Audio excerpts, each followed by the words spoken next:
The dust from 3 weeks of riding had settled so deeply into Faye Emerson's bones that she wondered if she would ever feel clean again.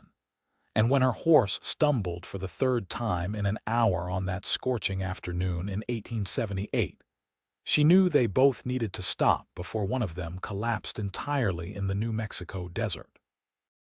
She had been running from her past in Kansas City since the day she discovered her father's business partner had forged documents claiming ownership of everything her family had built, leaving her with nothing but the clothes on her back and enough money for a horse and basic supplies. The journey west had been harder than any romantic dime novel had ever suggested, with her water running low 2 days back and the relentless sun turning her skin brown despite the wide-brimmed hat she wore pulled low over her face. Piñon appeared on the horizon like a mirage at first, shimmering in the heat waves that rose from the parched earth. The small town consisted of maybe 24 buildings clustered around a main street, with a few scattered homesteads visible in the distance where brave souls attempted to coax life from the stubborn soil. Faye's mare, a paint horse she had named Dancer for the way she used to prance in the morning, now plodded forward with her head hanging low and foam collecting at the corners of her mouth. They both needed water, rest, and perhaps a miracle to figure out what came next. The livery stable sat at the edge of town, a weathered structure that looked like it had been standing since before the war.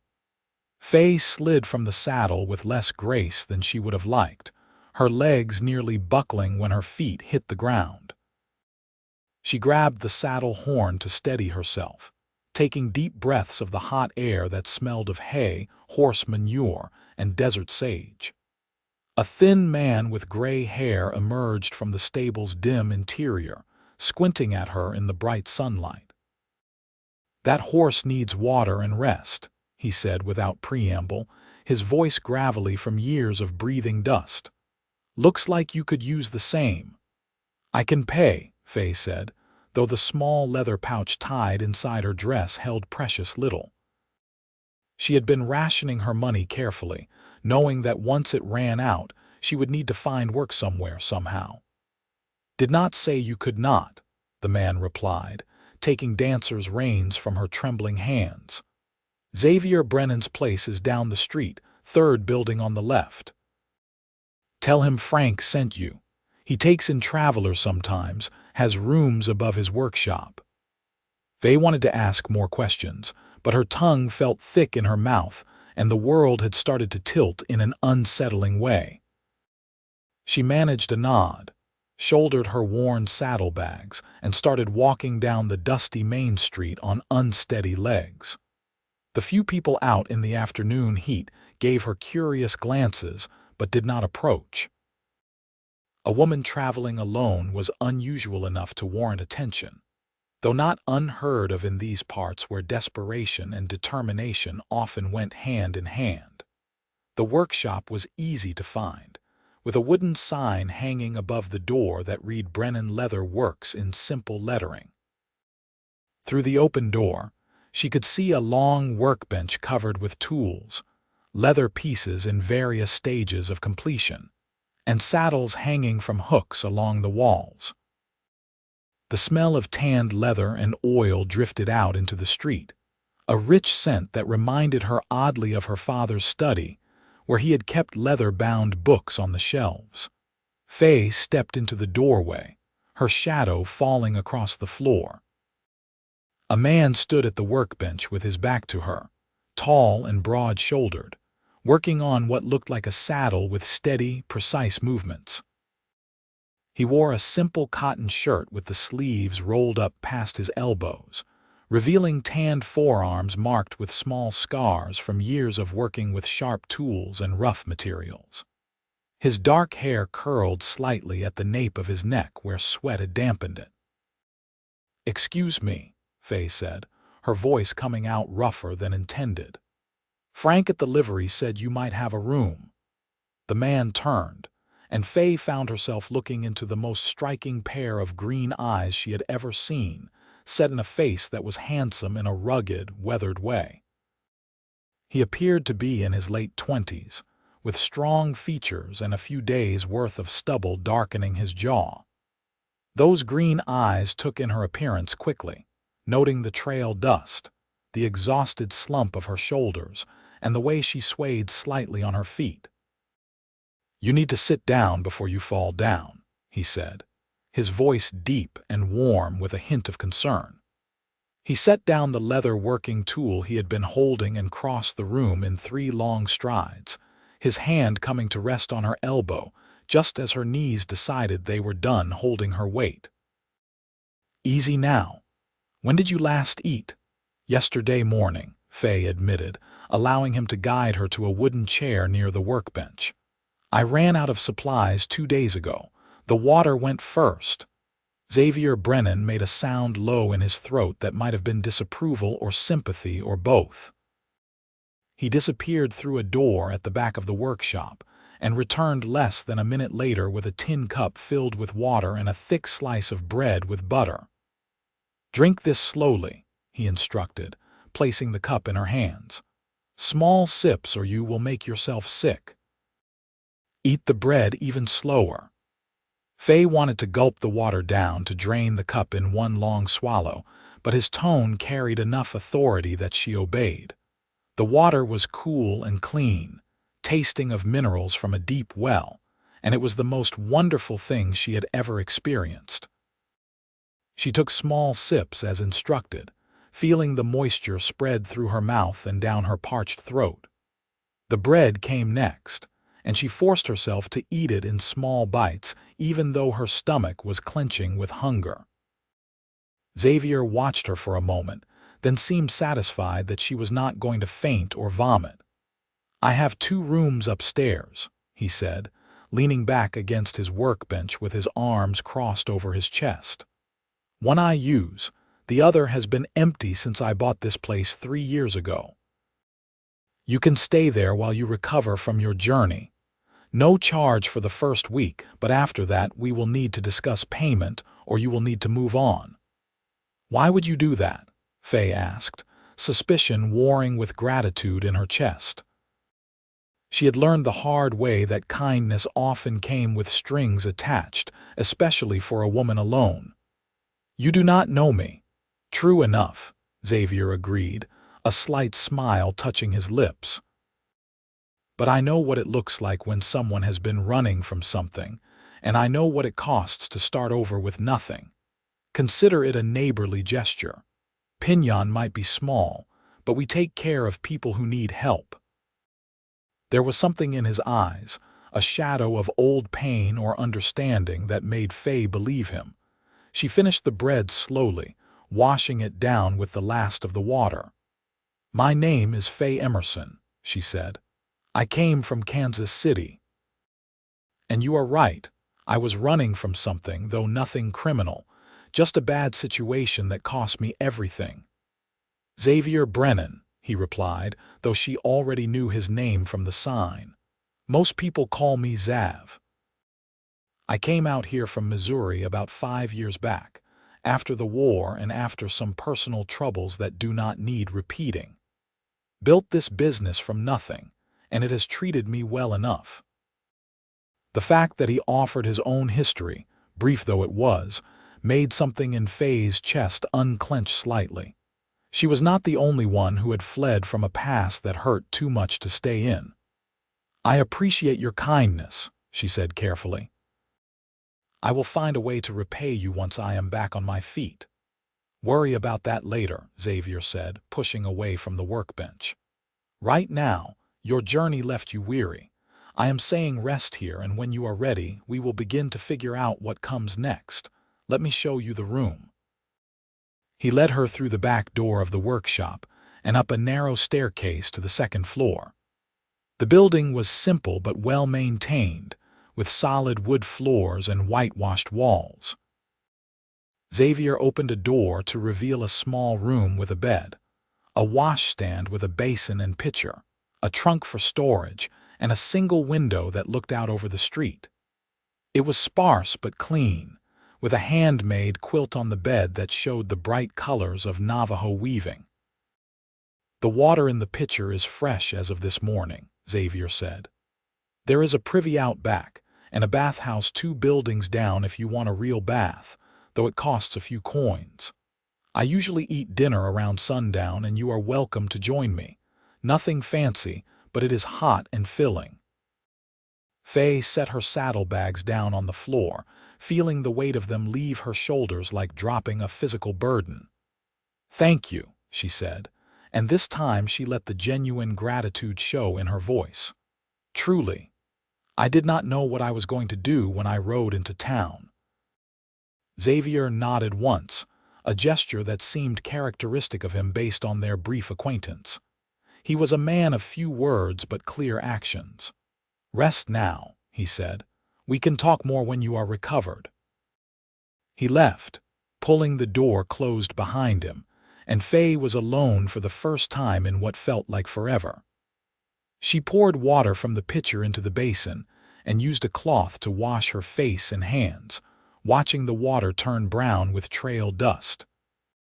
Her reflection in the small mirror above the washstand showed a young woman of 22 who looked older than her years at the moment, with dark circles under her gray eyes and sunburned skin across her nose and cheeks. Her brown hair hung in a braid down her back, though strands had escaped to frame her face in a way that was far from fashionable. The bed called to her with its promise of softness and rest. Faye removed her boots, setting them carefully beside the bed, then stretched out on top of the quilt without bothering to undress further. She meant to think about her situation, to plan her next moves and figure out how she would survive in this small New Mexico town. But exhaustion claimed her within minutes, and she fell into a deep, dreamless sleep. When she woke, the light coming through the window had turned golden with approaching sunset. Faye sat up slowly, assessing her body's condition. She still felt tired, but the bone-deep exhaustion had eased somewhat with rest and water. Her stomach growled, reminding her that one slice of bread was hardly enough after days of short rations. She put her boots back on, used more of the water to clean up a bit better, and attempted to tame her hair into something more presentable. Voices drifted up from below, and Faye realized Xavier must have customers in the shop. She descended the stairs quietly, not wanting to interrupt business. 2 men stood at the workbench examining saddles, both dressed in the practical clothes of working cowboys. Xavier was explaining something about the stitching technique he used, his hands demonstrating the process with easy competence. "This one will hold up better in wet weather," he was saying, running his fingers along a saddle's edge. "The leather is treated with a mixture that keeps it from getting stiff when it dries after a rain. Costs a bit more, but it lasts twice as long." One of the cowboys nodded, clearly impressed. "I will take it. Been needing a new saddle for months, and if it is as good as you say, it is worth the extra cost." Money changed hands, arrangements were made for pickup, and the 2 men left with friendly goodbyes. Xavier turned to find Faye standing at the bottom of the stairs, watching him work. "You are up," he observed. "Feeling better?" "Some," Faye admitted. "I think I could sleep for a week, but my stomach has other ideas." Xavier smiled, the expression transforming his face from merely handsome to genuinely attractive. "I was just about to close up shop and start dinner. Hope you like stew, because that is what I make when I do not feel like thinking too hard about cooking." "Stew sounds wonderful," Faye said honestly. "Anything hot and filling would be wonderful at this point." She helped him close the workshop, lowering the heavy wooden shutters over the windows and securing them with thick iron bars. Xavier explained that theft was not common in Piñon, but it paid to be cautious, especially with the valuable tools and leather stock he kept in the shop. They went out the back door to a small yard where Xavier had set up an outdoor kitchen of sorts with a fire pit, a cooking grate, and a rough table with benches. I do most of my cooking out here in summer, Xavier explained, kneeling to build a fire. Keeps the heat out of the building. Come winter, I have a small stove upstairs that serves well enough. Faye watched as he expertly stacked kindling and struck a match, nursing the small flame until it caught and grew. There was something mesmerizing about the way he moved, economical and confident, like a man who had learned to be entirely self-sufficient. While the fire grew, he retrieved a cast iron pot from a shelf under a protective overhang and began assembling ingredients from a wooden box that served as his larder. "Can I help?" Faye asked, feeling useless standing there watching him work. Xavier glanced at her, considering. "Can you chop vegetables without cutting yourself?" "I managed to make it this far with all my fingers intact," Faye replied with a hint of dry humor. He handed her a knife and several potatoes, carrots, and onions. "Then yes, you can help. We are not standing on ceremony here." They worked in companionable silence for a while, Faye chopping vegetables while Xavier browned chunks of beef in the pot with practiced ease. The sun sank lower, painting the sky in shades of orange and pink that seemed impossibly vibrant against the desert landscape. The heat of the day began to ease, replaced by a pleasant warmth that would soon give way to the cool desert night. "So what will you do?" Xavier asked eventually, adding the vegetables to the pot along with water and what looked like wild herbs. Piñon is not a large town. Work is not always easy to come by, especially for a woman on her own. Faye had been thinking about that very question since she woke. "I can read and write well, do figures. I helped my father with his business accounts for years before he died. Is there a school here that might need a teacher?" Xavier shook his head. "The school teacher is a widow named Mrs. Patterson, been here for 15 years, and she is not going anywhere soon. Good at what she does, too." He stirred the pot thoughtfully. "There is the general store, but the owners run it themselves with their 2 daughters. The saloon sometimes needs help, but I would not recommend that for you." "Because I am a woman?" Faye asked, hearing the defensive edge in her own voice. "Because the men who drink there can be rough, and I would rather see you somewhere safer," Xavier replied evenly, meeting her eyes. "Call me old-fashioned if you like, but I speak from observation, not prejudice." Faye felt her irritation deflate. He had a point, and she appreciated that he stated it plainly rather than dancing around the subject. "What else is there? Doc Morrison might need help. He is getting on in years, and his hands shake sometimes. He has been talking about finding someone to help with the simpler tasks, mixing medicines and such. The newspaper could maybe use someone who can write, though the editor is a cantankerous old cuss. And there is always sewing and laundry, though that barely pays enough to survive on." The stew began to bubble, filling the air with a savory smell that made Faye's mouth water. Xavier added salt and pepper, tasted it, and seemed satisfied. "Give it a bit to cook," he said, settling onto one of the benches. "Another half-hour and it will be ready." Faye sat across from him, studying his face in the firelight. There were small lines at the corners of his eyes that suggested he smiled more than he frowned, and a thin scar along his jawline that she had not noticed before. "Why did you really offer to help me?" she asked. "The truth, not just talk about neighborly gestures." Xavier was quiet for a long moment, staring into the fire. "I had a sister," he said finally. "Younger than me by 3 years. After our parents died, I was supposed to take care of her, but I went off to fight in the war like a fool. Thought I was doing the noble thing. While I was gone, she fell in with a man who promised to take care of her. He did not. By the time I got back, she had run off with him to God knows where, and I never found her. That was 8 years ago, and I still do not know if she is alive or dead." He looked up, meeting Faye's eyes.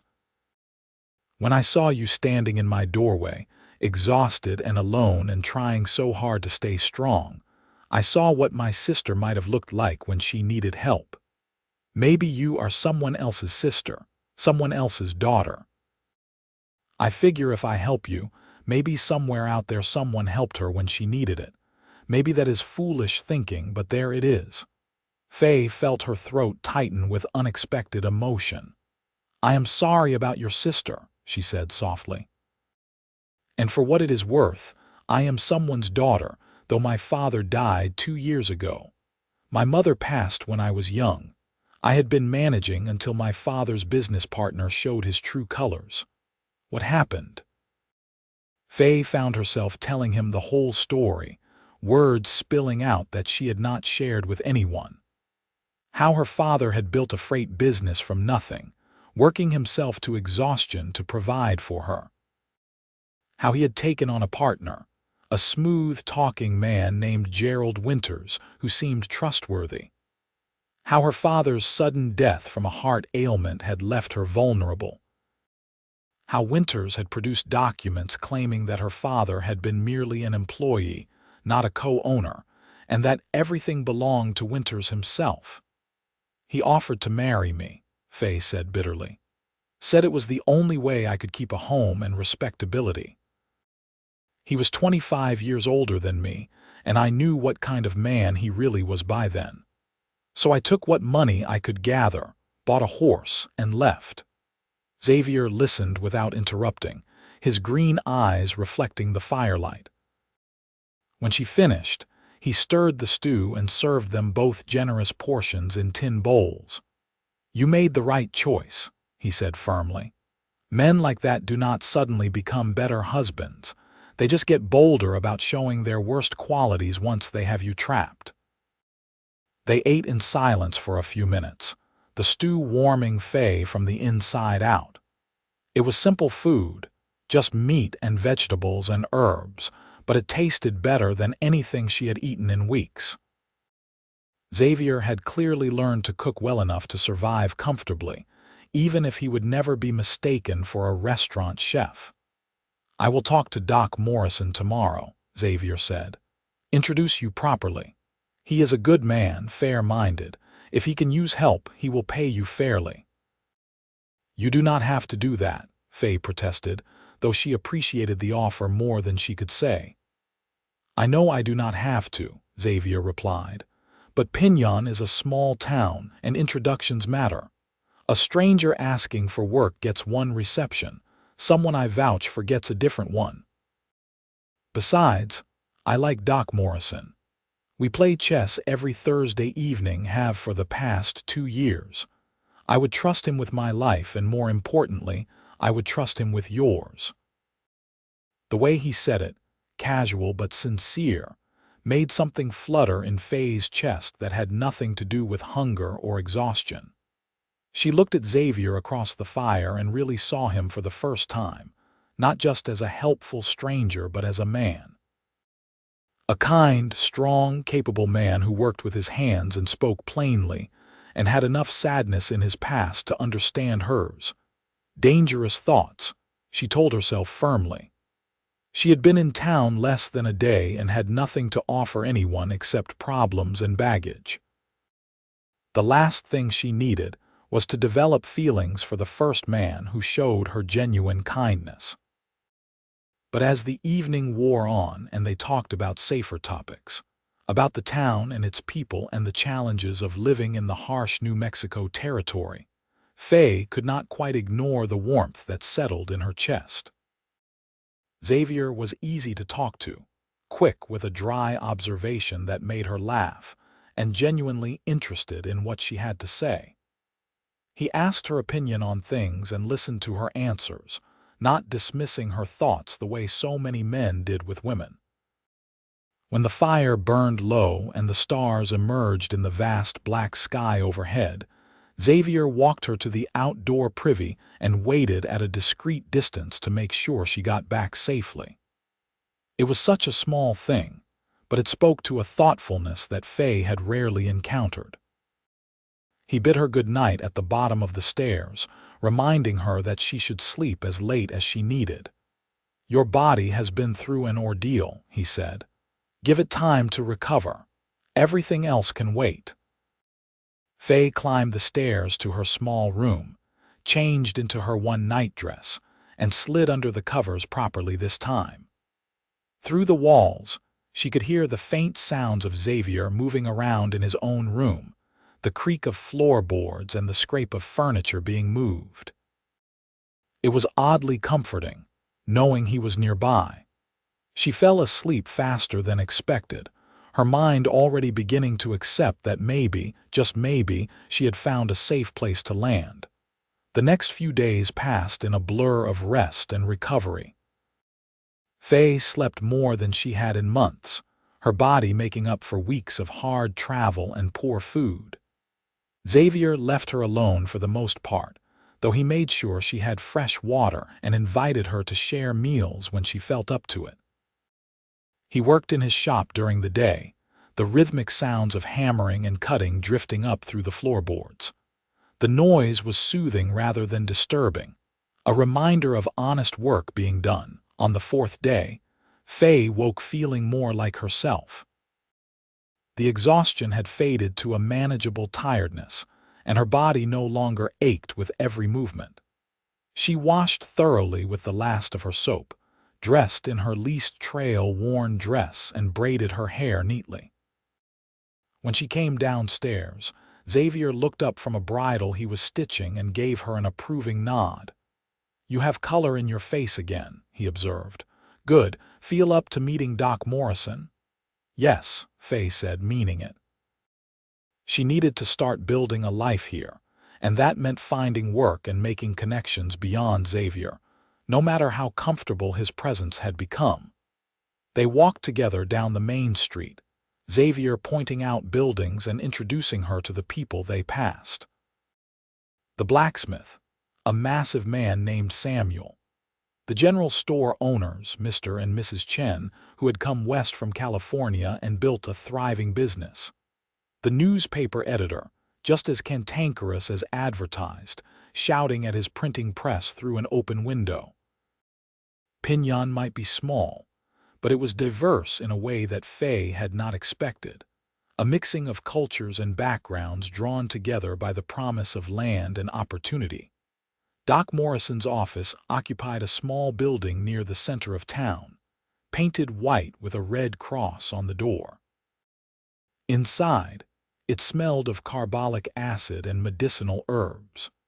The doctor himself was a lean man in his 60s with silver hair and sharp blue eyes behind wire-rimmed spectacles. He was stitching up a nasty cut on a ranch hand's arm when they entered, his hands steady despite what Xavier had said about them shaking sometimes. "Xav," he greeted without looking up from his work. "Give me a moment to finish this." Young idiot tangled with barbed wire and lost. The ranch hand flushed but said nothing, enduring the stitching with gritted teeth. Faye watched the doctor work, noting his efficient movements and the way he kept up a running commentary to distract his patient from the pain.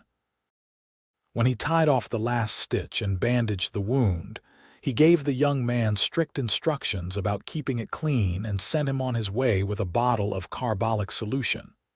"Now then," Doc Morrison said, turning his attention to Faye. "Who might you be?"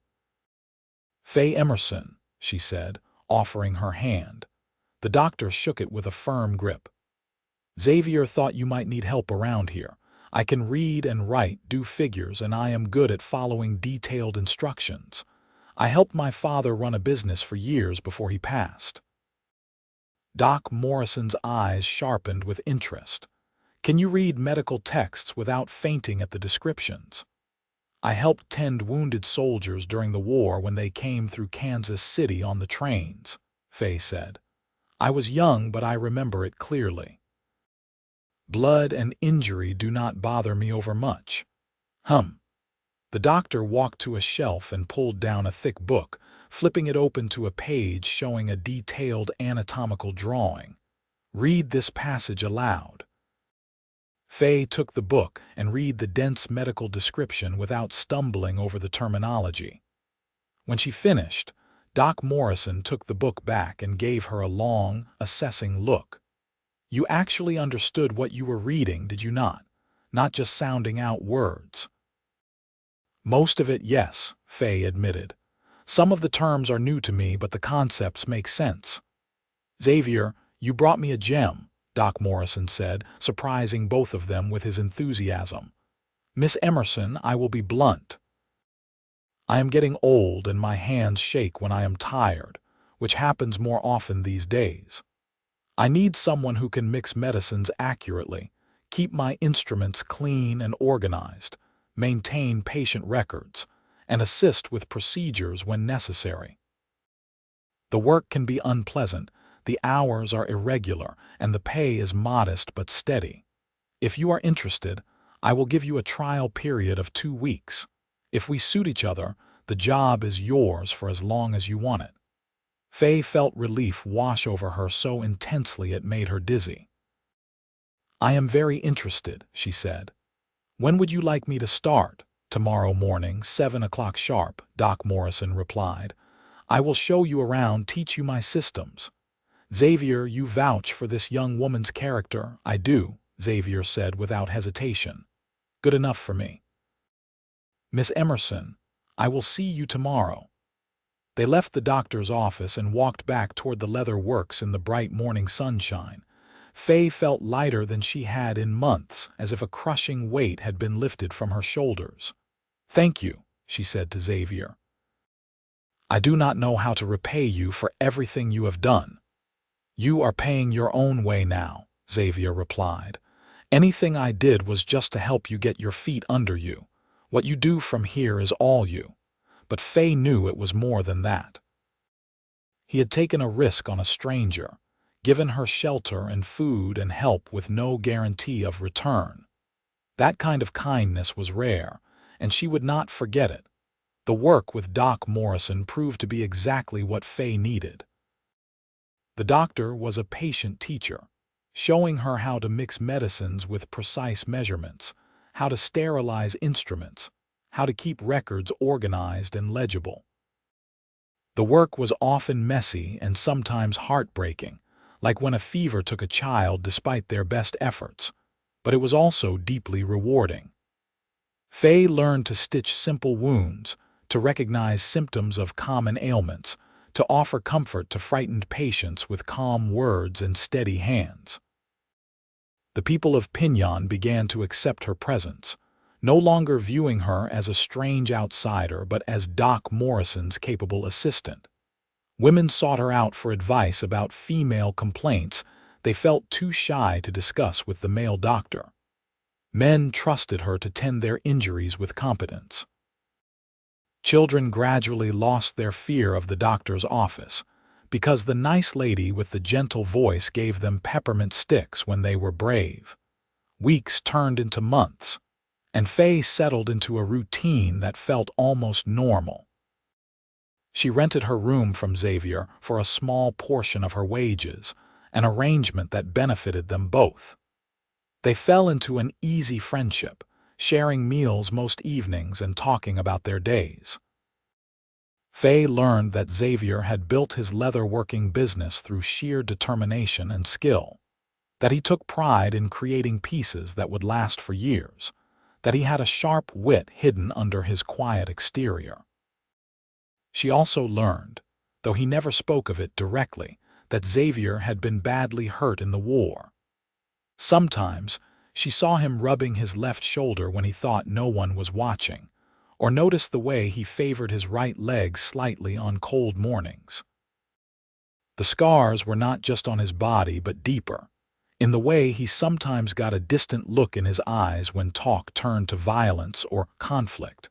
Faye found herself watching for him during the day, looking forward to the evening meals they shared.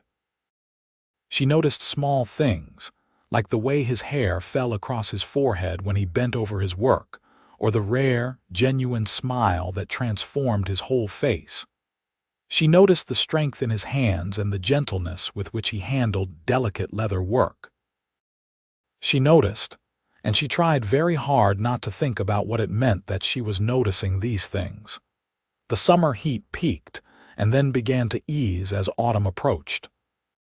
Faye had been in Piñon for 4 months when the town received news that a group of outlaws had been raiding ranches to the south, stealing horses and supplies. The sheriff, a grizzled man named Tom Hawkins, organized watch groups and urged people to be cautious. Xavier joined one of the watch groups, spending several nights a week patrolling the town's perimeter with other men. Faye hated those nights, lying awake in her room and listening for the sound of his return. She told herself it was just concern for a friend, nothing more, but she knew she was lying. Somewhere along the way, her feelings had deepened from gratitude and friendship into something more dangerous and consuming. She had fallen in love with Xavier Brennan, with his quiet strength and his kindness, and the way he made her feel safe for the first time in years. The realization hit her one evening when she was helping him close up the workshop.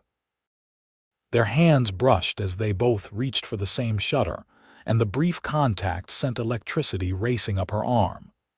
Xavier must have felt something too because he went very still, his green eyes searching her face with an intensity that made her breath catch.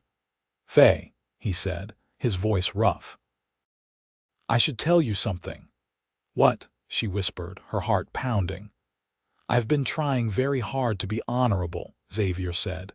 "To treat you like a friend, nothing more. You came here vulnerable and in need of help, and I did not want to take advantage of that. But it has been months now, and you are settled and independent, and I find that I cannot stop thinking about you." "What are you thinking about?" Faye asked, taking a small step closer to him. "That you are the bravest woman I have ever met," Xavier said. "That you faced terrible circumstances and you did not crumble.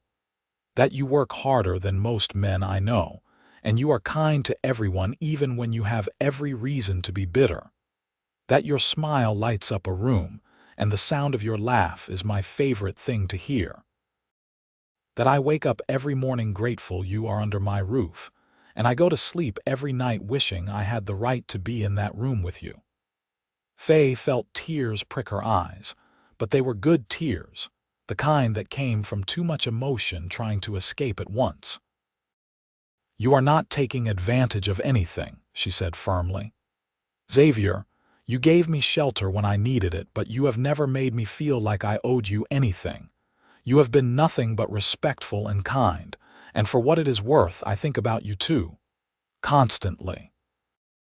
I look for you during the day and I listen for your footsteps at night, and I have fallen completely in love with you even though I tried very hard not to." Xavier closed the distance between them in one quick movement, his hands coming up to frame her face. "Say that again," he demanded.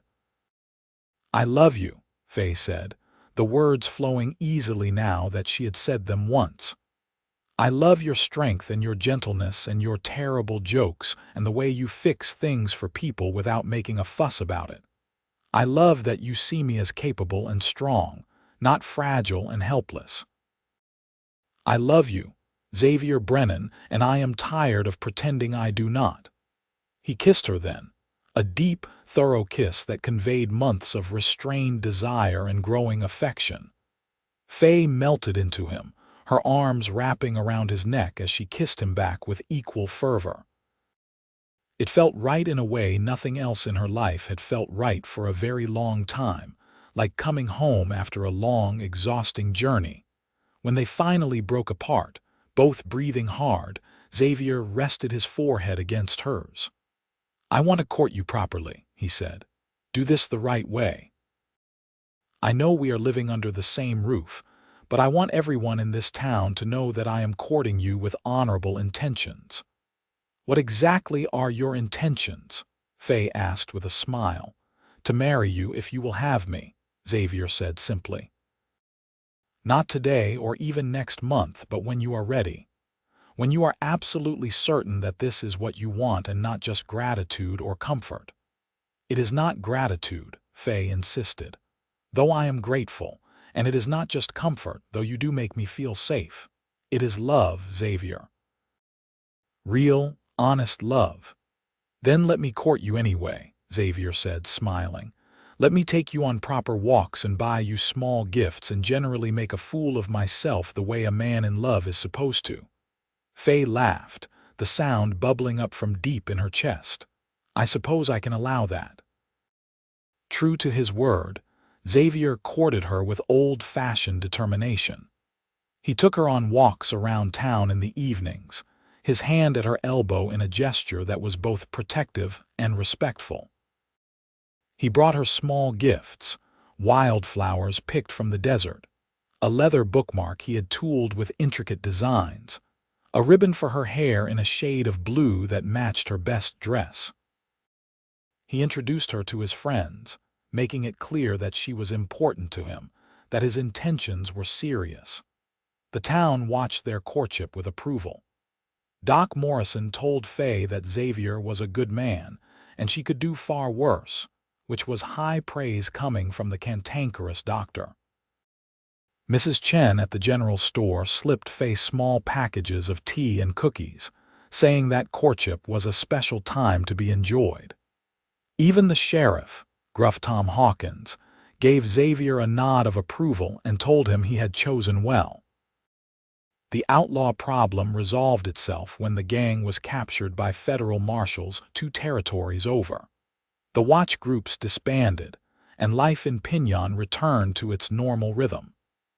Xavier spent his days working leather, building his business and his reputation as a skilled craftsman. Faye spent her days working with Doc Morrison, learning and growing more confident in her abilities. Their evenings belonged to each other, hours spent talking and laughing and stealing kisses when they thought no one was watching. The first cool winds of autumn arrived, bringing relief from the summer heat and turning the sparse vegetation gold and red. Xavier took Faye on a picnic to a spot outside town where rock formations created natural shade, and the view stretched for miles. They ate bread and cheese and apples while sitting on a blanket, watching hawks circle in the clear blue sky. I bought land, Xavier said suddenly. 2 acres on the eastern edge of town, near the creek that runs when the rains come. I have been saving money for years, planning to build a proper house instead of living above my shop. Faye turned to look at him, her heart beginning to race. That sounds wonderful. I want to build it for us, Xavier said, taking her hand.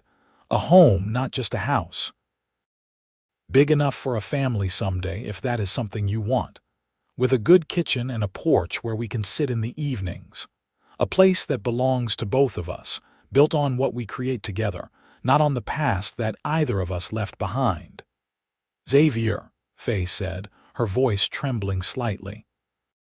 He reached into his pocket and pulled out a small box, opening it to reveal a simple gold ring with a single small diamond. I know we have only been courting for a few months, but I have known since the day you walked into my shop that you were someone special. Faye Emerson, would you do me the honor of becoming my wife? Tears spilled down Faye's cheeks, but she was smiling so hard her face hurt. Yes, she said. Yes, absolutely yes. Xavier slipped the ring onto her finger and it fit perfectly, as if it had been made just for her. He kissed her then, long and sweet and full of promise, while the desert wind whispered around them and the hawks called overhead. They were married 6 weeks later in a simple ceremony at the small church in Piñon. Doc Morrison stood as witness for Xavier, and Mrs. Chen stood for Faye, both of them beaming with approval.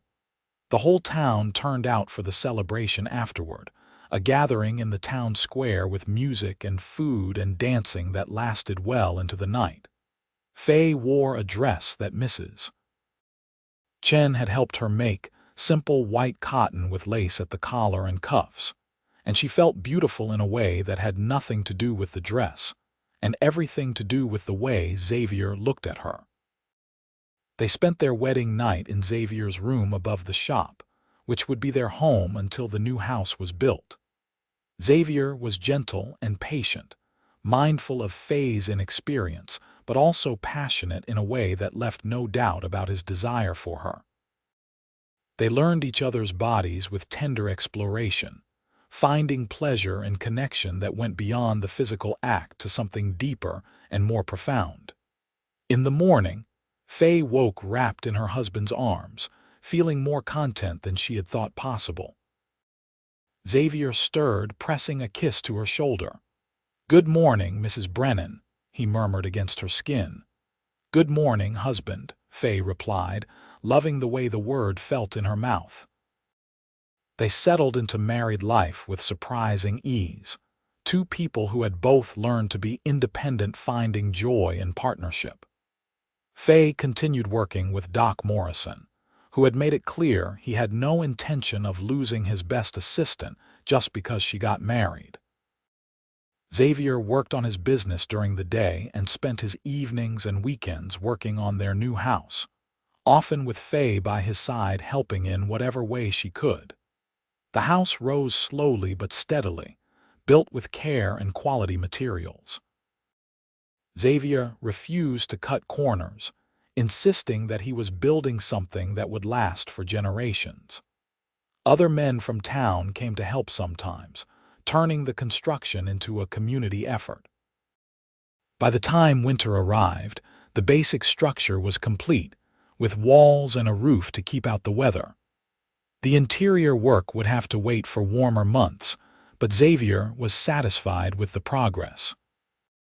Christmas came, their first as a married couple, and they celebrated quietly with a small tree decorated with strings of popcorn and paper ornaments, gifts exchanged that were simple but meaningful. Faye gave Xavier a new set of leather working tools she had saved for months to buy, and he gave her a beautiful leather-bound journal with her initials tooled on the cover, a place to record her medical knowledge and observations. Winter in New Mexico was not as harsh as Kansas City winters, but it had its challenges. Cold winds swept down from the mountains, and snow fell occasionally, turning the desert landscape into something alien and beautiful. Faye and Xavier spent long evenings by the small stove in their room, reading together or just talking, learning the rhythms of married life. They had disagreements sometimes, small arguments about money or schedules or the 100 tiny details of living together, but they learned to talk through problems rather than letting them fester. Spring arrived with a burst of wildflowers, painting the desert in unexpected colors. Work resumed on the house in earnest, and by late May, it was finished enough to move into. The day they carried their belongings from the room above the shop to their new home was one of the happiest of Faye's life. The house smelled of fresh wood and paint, and their footsteps echoed in rooms that would gradually fill with furniture and memories. They christened every room, Xavier laughing as Faye insisted on making love in each space to properly claim it as theirs. The new bedroom, with its large windows facing east to catch the morning sun. The kitchen, spacious and well-designed for the serious cooking Faye was determined to learn. Even the porch, late one evening when they thought no one could see, both of them giddy with the freedom of having their own private space. Summer brought news that changed everything. Faye had been feeling tired for weeks, struggling through her mornings at the doctor's office with uncharacteristic fatigue. When her monthly courses failed to arrive, she began to suspect the cause. Doc Morrison confirmed it with an examination and a knowing smile. She was pregnant, about 2 months along by his estimation, and if everything went well, they would have a baby in late winter. Faye told Xavier that evening as they sat on their porch watching the sunset. She was nervous about his reaction, unsure if he was ready for fatherhood, but he surprised her by picking her up and spinning her around with a whoop of joy. "We are having a baby," he kept saying, his face split by the widest smile she had ever seen. "We are going to be parents." The pregnancy progressed normally, though Faye struggled with morning sickness that Doc Morrison wryly noted was quite accurately named.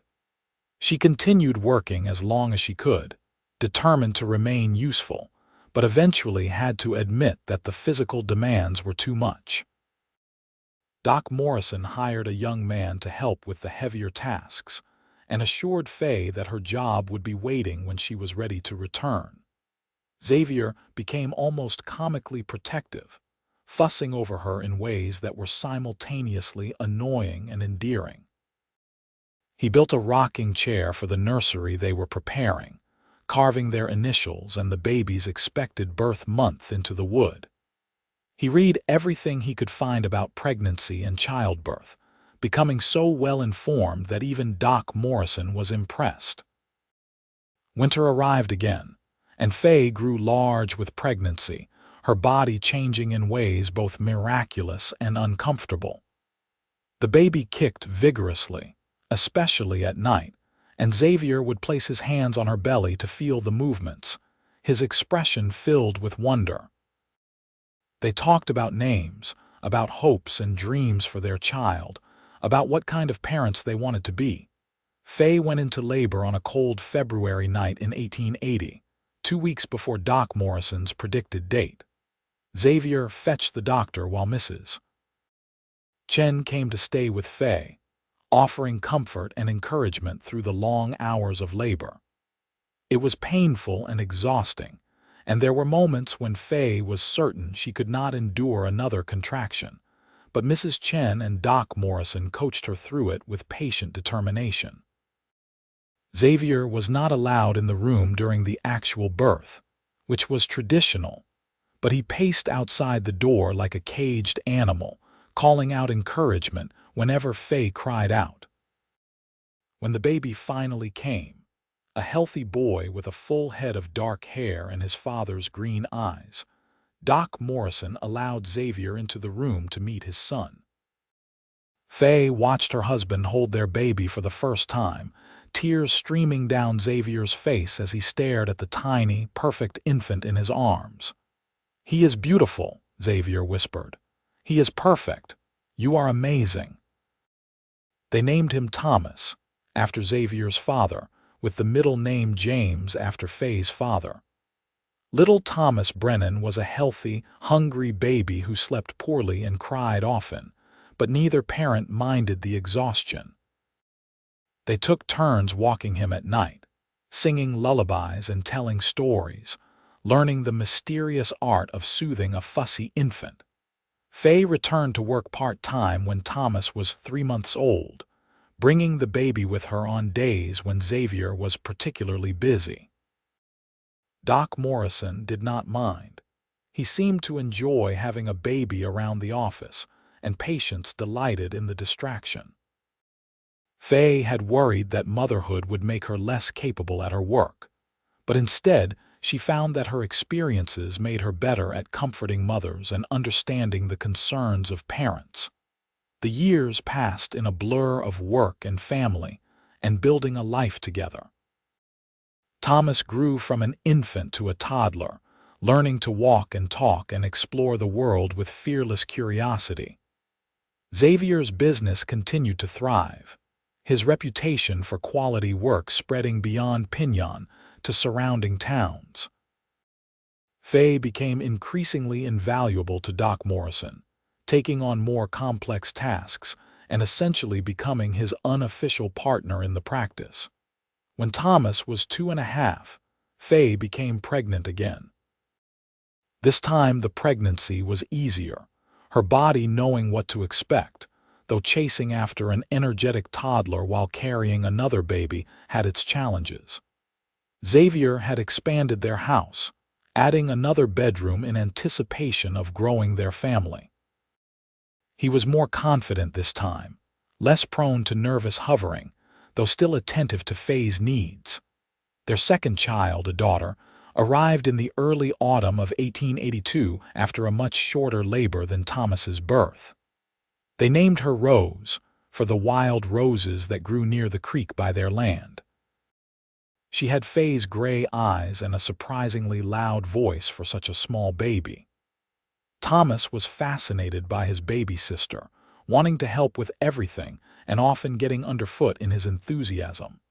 Life settled into a new rhythm, busier and louder with 2 children. Faye cut back her hours with Doc Morrison, focusing more on her family while still maintaining her involvement in the practice.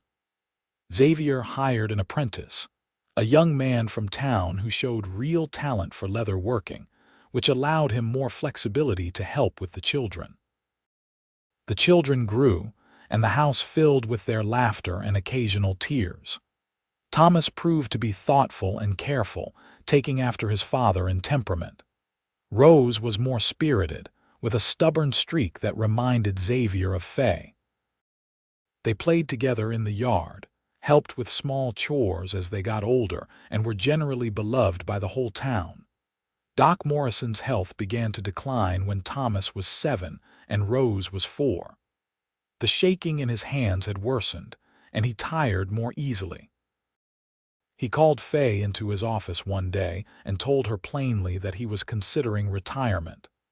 "I am getting too old for this," he said, "but the town needs a doctor. I want to officially take you on as my partner, teach you everything I know, and eventually transition the practice to you entirely." "I am not a doctor," Faye protested, though her heart leaped at the possibility. "No, but you are the closest thing Piñon has besides me, and you have more practical experience than most doctors fresh out of medical school," Doc Morrison replied. "We will make it official. I will write to my colleagues back east, get you whatever medical texts you need. You can study and learn, and I will supervise until I am confident you can handle things on your own. It is irregular, certainly, but out here in the territories, we do what works." Faye agreed, and thus began an intensive period of study and learning. She pored over medical texts late into the night, memorizing anatomy and treatments and surgical procedures. Doc Morrison quizzed her relentlessly, supervised her work with exacting standards, and gradually gave her more responsibility. The town accepted her in this expanded role more easily than either of them expected, perhaps because they had already been trusting her with their health for years. By the time Thomas was 9 and Rose was 6, Doc Morrison officially retired, though he stayed in Piñon and was always available for consultation. A sign went up outside the office reading Morrison and Brennan Medical Practice, and though Faye was not officially a licensed physician, no one in town cared about the technicalities. She was their doctor, and that was what mattered. Xavier supported her career without question, adjusting his own work schedule to help with the children when Faye had emergencies. He was proud of her accomplishments, bragging to anyone who would listen about his brilliant wife, who could set a broken bone, and deliver a baby and diagnose illnesses with impressive accuracy. Their partnership had evolved into something beautifully balanced, each supporting the other's ambitions while building a family together. The children thrived. Thomas showed an interest in his father's leather working, spending hours in the workshop learning the craft. Rose, somewhat predictably, was fascinated by her mother's medical work, pestering Faye with endless questions about the human body and how to treat various ailments. Both children learned to read and write well, attended the school with Mrs. Patterson, and grew into kind, capable young people. More years passed, bringing changes to Piñon and to their family. The railroad came through, connecting the small town to larger markets and bringing new people and opportunities. Xavier's business benefited from the increased traffic, and he opened a small storefront in addition to his workshop. Faye hired a young woman named Sarah as an assistant, someone she could train the way Doc Morrison had trained her, ensuring the town would continue to have medical care for generations to come. Thomas reached his 18th birthday in 1895, a tall, strong young man who had decided to pursue leather working seriously, much to Xavier's pride. He started talking about expanding the business, maybe opening a shop in one of the larger towns nearby. Rose, at 15, was already helping in the medical practice, showing real aptitude for the work and talking about her determination to become an actual licensed physician someday. Xavier and Faye, now in their early 40s, settled into middle age with grace. Xavier's hair had begun to gray at the temples, and Faye wore spectacles for reading now, but they were both still healthy and active. They still made time for each other, still shared evening walks and conversations on the porch, still laughed together over inside jokes that had accumulated over nearly 2 decades of marriage. One evening, sitting on that same porch where Xavier had proposed so many years ago, they reflected on the journey that had brought them here. "Do you ever think about that day you rode into town?" Xavier asked, his arm around Faye's shoulders. "All the time," Faye admitted. "I was so exhausted and scared and had no idea what would happen next, and then there you were, offering help with no strings attached." "Your journey left you weary," Xavier said softly, echoing words he had spoken long ago. "I said rest here, and when you are ready, we will begin. I meant to help you figure out your next steps. I did not expect to fall in love with you." "I did not expect it either," Faye said, leaning into his warmth. "But I am so grateful it happened. You gave me more than shelter that day, Xavier. You gave me a home, a family, a life I could not have imagined. Everything good in my life started with your kindness." "You gave me just as much," Xavier insisted. "I was existing before you came, but not really living. You brought joy and purpose and meaning. You gave me a family and a reason to build something lasting. We built this together, Faye. Every bit of it." They sat in comfortable silence, watching the sun set over the desert landscape that had become so familiar and beloved. Lights began to appear in the windows of Piñon, the small town that had taken them both in and become their home. Inside their house, they could hear Thomas and Rose talking and laughing, the sounds of their children now grown but still under their roof, at least for a while longer. The years continued their steady march. Thomas married a young woman from a neighboring town, a capable rancher's daughter named Emily, and they built a house near Xavier and Faye's land.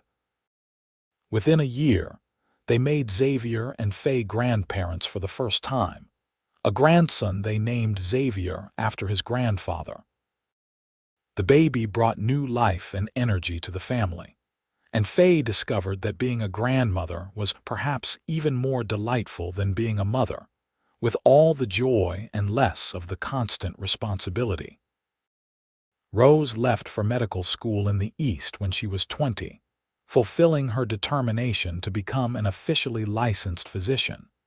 It was hard for Faye to see her daughter go, but she was immensely proud of Rose's ambition and intelligence. They exchanged letters weekly, Rose sharing her experiences, and Faye offering advice and encouragement from her years of practical experience. The turn of the century came, bringing with it technological changes that seemed miraculous to people who remembered the harshness of frontier life. Piñon got electricity in 1901, transforming the town with the magic of electric lights. Xavier and Faye's house was wired, and they marveled at being able to read at night without the flicker and smoke of oil lamps. The medical practice benefited enormously, allowing for better light during procedures and late-night emergencies. Thomas's family grew with the addition of 2 more children, a girl and another boy. Xavier scaled back his work, turning more of the business over to Thomas while still maintaining a hand in the craft he loved. Faye, now in her late 40s, continued her medical practice with undiminished passion. Though she had fully trained Sarah to handle most routine matters, allowing Faye to focus on the more complex cases. Rose returned to Piñon in 1903, a fully licensed physician with impressive credentials and experience from working in big city hospitals. She joined her mother in the practice, and together they expanded services and improved care for the whole region. The sign was changed to Brennan and Brennan Medical Practice, and mother and daughter worked side by side with a harmony that came from deep mutual respect and love. More grandchildren arrived over the years, each one adding to the growing Brennan family tree. Xavier built a larger table for their dining room to accommodate family gatherings that now included 3 generations. Sunday dinners became a tradition, the house filled with children's laughter and adult conversation, and the wonderful chaos of a big family sharing a meal together. Xavier and Faye grew older together with the ease of 2 people who had weathered life's storms and come out stronger. Xavier's hair went fully gray, and his hands showed the marks of decades of hard work, but he remained strong and capable. Faye's face showed lines earned from years of smiling and worrying over patients, and her hair was now more silver than brown, but her mind remained sharp and her skills undiminished. They celebrated their 30th wedding anniversary in 1909 with a party that brought together the whole town. People shared stories about how Xavier or Faye had helped them over the years, about babies delivered, and injuries healed and kindnesses extended. It was humbling and beautiful to realize how many lives they had touched simply by choosing to be decent, helpful people. "We did well," Xavier said that night as they prepared for bed, both tired but happy from the celebration. "Look at what we built from that one moment when you walked into my shop." "We did better than well," Faye corrected, kissing him softly. "We built something extraordinary. A family, a home, a legacy. I would not change a single thing about our life together." "Not even the hard parts?" Xavier asked with a slight smile. "Especially not the hard parts," Faye said firmly. "Those made us who we are. We faced them together and came out stronger." That is what marriage is supposed to be. As they settled into bed, wrapped in each other's arms as they had been for 3 decades, Faye thought back to that weary, desperate young woman who had ridden into Piñon so long ago. She had been running from loss and betrayal, with no idea what her future held. And now here she was, surrounded by love and family and purpose, having lived a life richer and fuller than she could have imagined. Xavier's words from that first day had been prophetic in ways neither of them could have anticipated. Her journey had left her weary, and he had told her to rest, and they would begin when she was ready. They had begun a life together, a partnership built on mutual respect and deep love, and that beginning had led to this, a legacy of family and service and love that would continue long after they were gone. The years continued, as they always do. Xavier and Faye moved into their 70s with health issues that came with age, but nothing that prevented them from enjoying life. They slowed down, certainly, but they remained active in their businesses and their community. They watched their grandchildren grow and start families of their own, making them great-grandparents several times over. The First World War came and went, touching their family when one of Thomas's sons went to fight in Europe. The relief when he returned home safely was profound, a reminder of how fragile life could be.